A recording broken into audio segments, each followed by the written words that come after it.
Now at 5, we are still dealing with a little bit of freezing drizzle across the region. I'll have those details here in just a bit. Plus, look at road conditions in the area and how crews are keeping them safe. President Biden calls it a dangerous moment for freedom around the world. I'm Natalie Brand at the White House, where the president responds with new sanctions against Russia. The 4 states' most watched news starts now.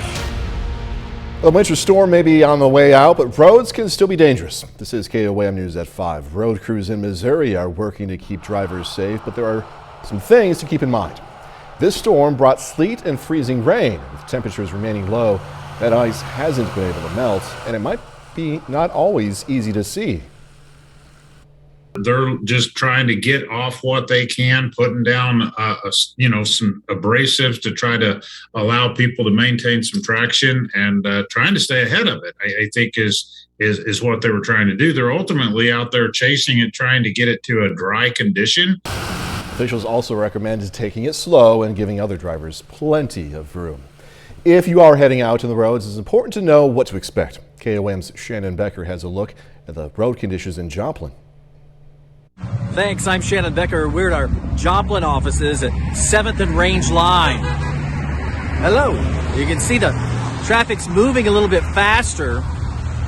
What you want to keep in mind is roads might be a little more clear, but still have these huge piles of snow as you go in and out of parking lots and side roads. Even normal roads that you travel in neighborhoods like West 26th Street could be treacherous, though still slick. This overturned vehicle crash.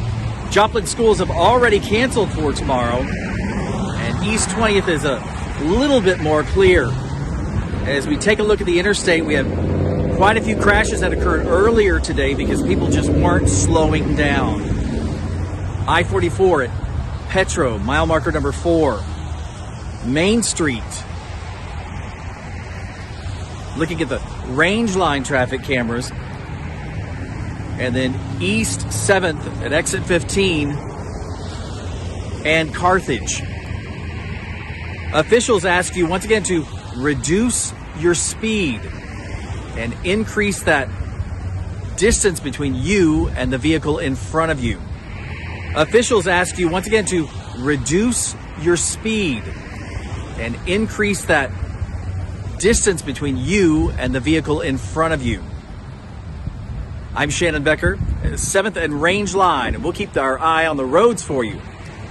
KOAM TV 7. Shannon, thank you. KDOT pre-treated the roads in Kansas with a salt mixture, and officials say the roads in Kansas are back to normal for the most part. Even still, they warn there could be some slick spots, so always keep an eye out. So they've been out treating and clearing, and mostly it's the granular salt and salt brine.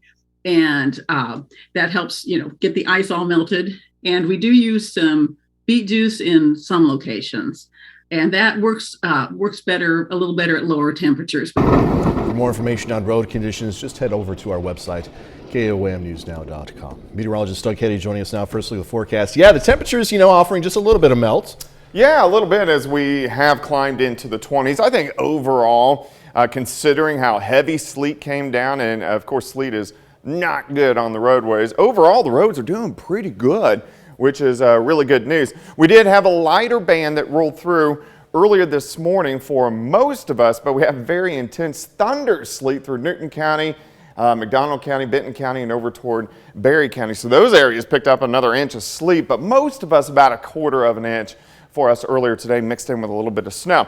All right, we still have some freezing drizzle or mist out there.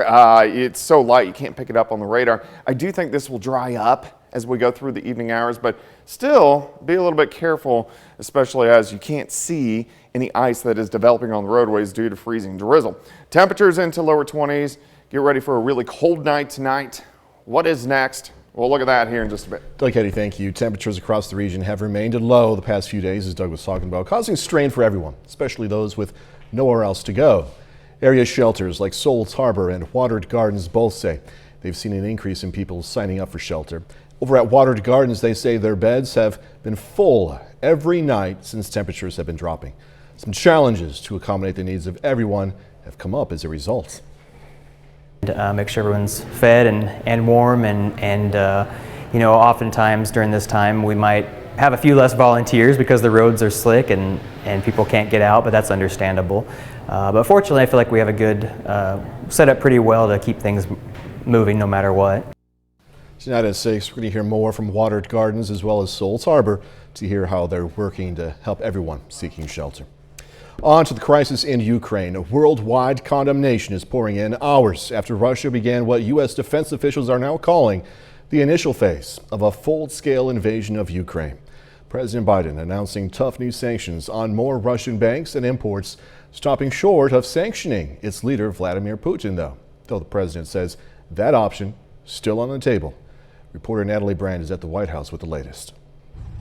By land and by air, Russian military forces continue to advance their invasion of Ukraine, which began late Wednesday night. The Pentagon says Russia fired roughly 100 missiles in this initial phase, targeting Ukraine's military infrastructure and highly populated residential areas. Putin chose this war, and now he and his country will bear the consequences. After meetings with his national security team and then G7 world leaders, President Biden unveiled what he describes as unprecedented sanctions against Russia. We estimate that we'll cut off more than half of Russia's high-tech imports. It will strike a blow to their ability to continue to modernize their military. It'll degrade their aerospace industry, including their space program. Meanwhile, NATO says it will activate defense plans to protect its eastern flank. A U.S. defense official says around 7,000 additional U.S. troops will deploy to Germany. President Biden says he will not send U.S. forces into Ukraine. They are there to shore up NATO, though the U.S. has sent hundreds of millions of dollars in military equipment to help Ukrainians defend their country. We do not expect anyone to fight for us, but we expect all the help and all the response the West can send to us. U.S. forces in Poland have set up camps to receive refugees from Ukraine, while loved ones here in the U.S. fear for their safety. It's painful to see my family being on both sides, being in Ukraine and being in Russia. Demonstrators took to the streets around the U.S. to stand in solidarity with Ukraine. Natalie Brand, CBS News, the White House. Ukrainian officials say Russian forces have taken control of the Chernobyl power plant. Members of Congress from both sides of the aisle have largely been united in their condemnation of Russian President Vladimir Putin. Still ahead, the invasion's economic impacts right here on America. As the world watches Russia invade Ukraine, it is also bracing for the economic impact. I'm Elise Preston with a look at how the overseas conflict could impact your wallet. And next in Health Watch, some tips to wake up feeling good and get your day off started right. Topping today's Health Watch, Moderna is testing a new kind of COVID-19 booster. It's a bivalent booster, which combines both an Omicron-specific vaccine along with the company's original COVID-19 vaccine. The company says there could be data for the booster sometime in March. Pfizer has also been working on an Omicron-specific vaccine and a bivalent vaccine, though FDA officials say it's unclear whether an Omicron-specific vaccine is going to be necessary. Eating less meat may help reduce the risk of cancer, the overall risk anyway. British researchers studied the diets of nearly 500,000 adults and found that cancer risk was 2% lower among those who ate meat 5 times or less per week. The risk was 10% lower for those who ate fish but not meat, and 14% lower for vegans and vegetarians. Well, the recent survey found it takes Americans on average 24 minutes to actually get out of bed after 2 alarms and hitting the snooze button twice. So how can you wake up better? There are 2 types of people, those who jump out of bed in the morning and those who hit the snooze. While it may be tempting to squeeze in a few extra minutes, research shows falling back asleep may do more harm than good. This type of sleep fragmentation can increase daytime sleepiness and grogginess while decreasing performance. Try moving your alarm farther from your bed so you have to get up to turn it off.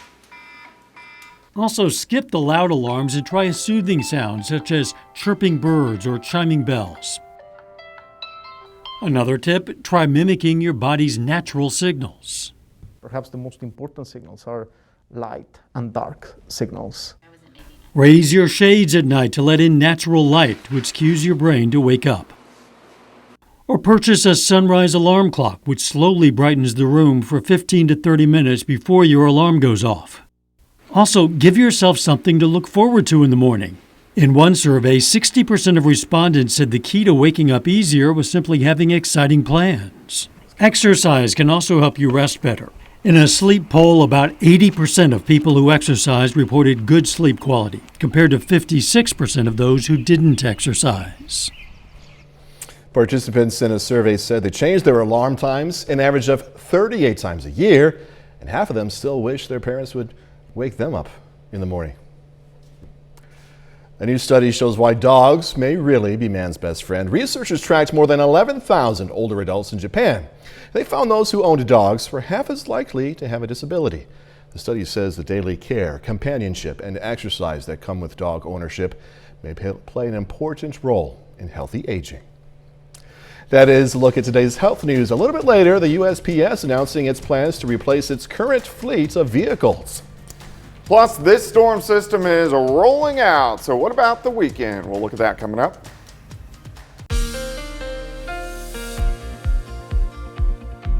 Another nasty day outside for us today. We had more sleet and snow showers during the morning hours. Overall, this was much lighter than what we saw on Wednesday, but there were some pockets where it really came down.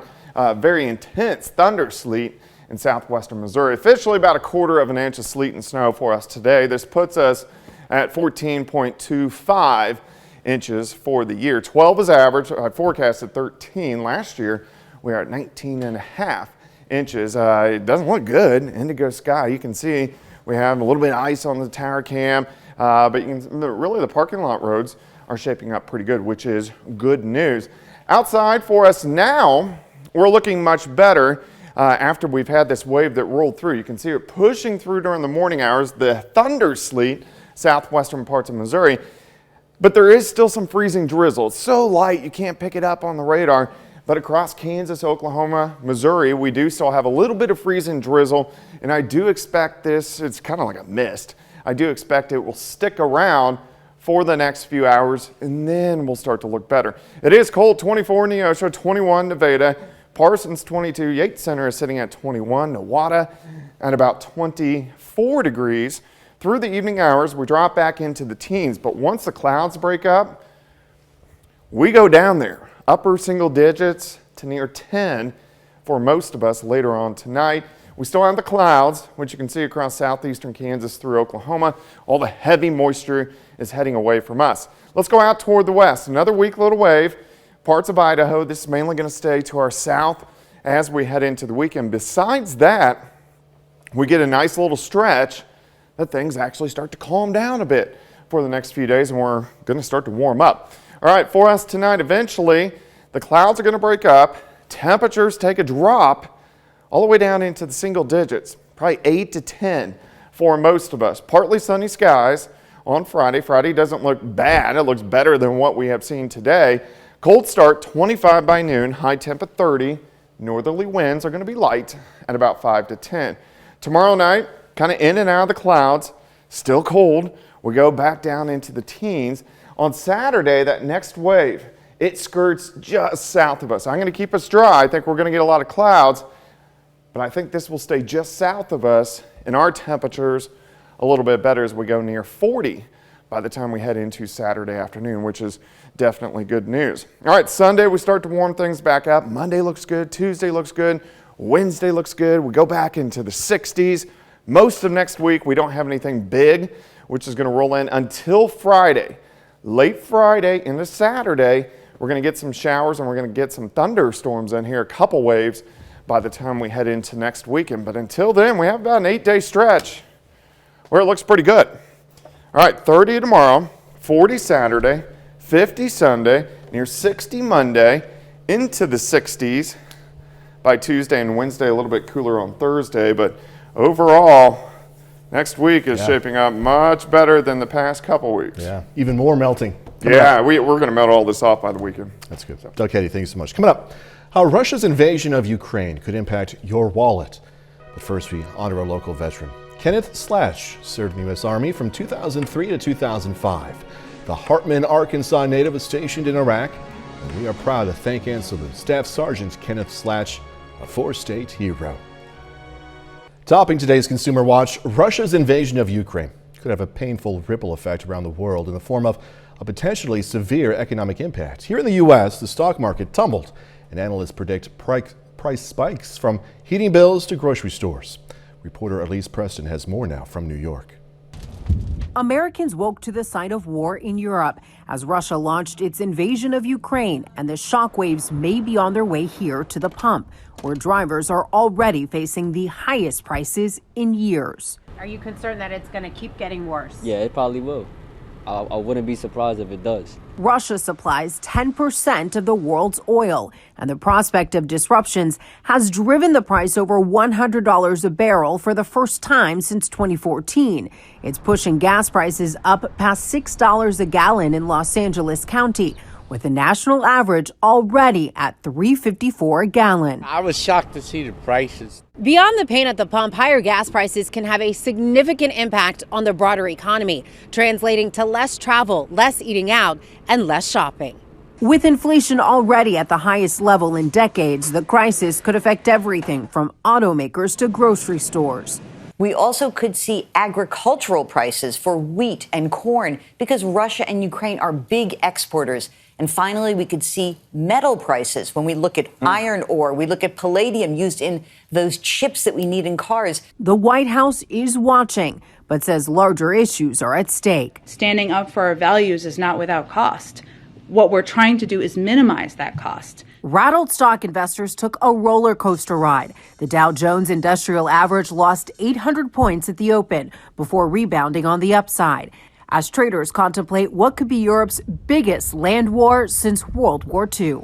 Elise Preston, CBS News, New York. These new developments could complicate the decision-making at the Federal Reserve, which has been planning to raise interest rates to control prices. So far, so good for the 2022 jobs outlook here in the U.S. The Labor Department reported continued claims for unemployment benefits fell to under 1.5 million for the week that ended February 12th. When adjusted for seasonal swings, that's the lowest that level has been since March of 1970. Initial jobless claims for last week held steady at 232,000. U.S. Postal Service saying it's going to use mostly gas-powered vehicles as it replaces its delivery fleet over the next decade. Yesterday, the USPS confirmed its plans to spend $11.3 billion to buy up to 165,000 new trucks, and 90% of them will be equipped with a gasoline engine. The decision defies White House and EPA requests that the Postal Service switch to an all-electric lineup. FAA wants to end the use of leaded gasoline in some airplanes and has announced a new proposal to do that. The Environmental Protection Agency is looking into whether emissions from those airplanes leads to significant air pollution. That has yet to be determined, but the FAA is working to develop replacement fuels ahead of those results. The Aircraft Owners and Pilots Association is against phasing out the fuel until alternatives are widely available. Final check of the forecast coming up.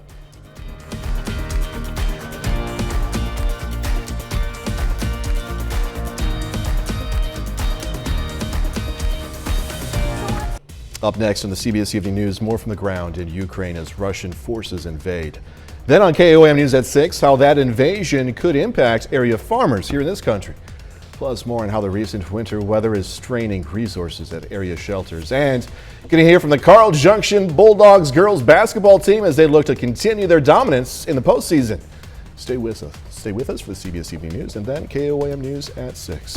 All right, mostly cold night, really dangerously cold night. Yeah, I think most of us will get down into the single digits later on tonight. We still have some freezing drizzle we have to deal with over the next couple hours, and then the clouds will start to break up. Once those clouds break up, our temperature goes down.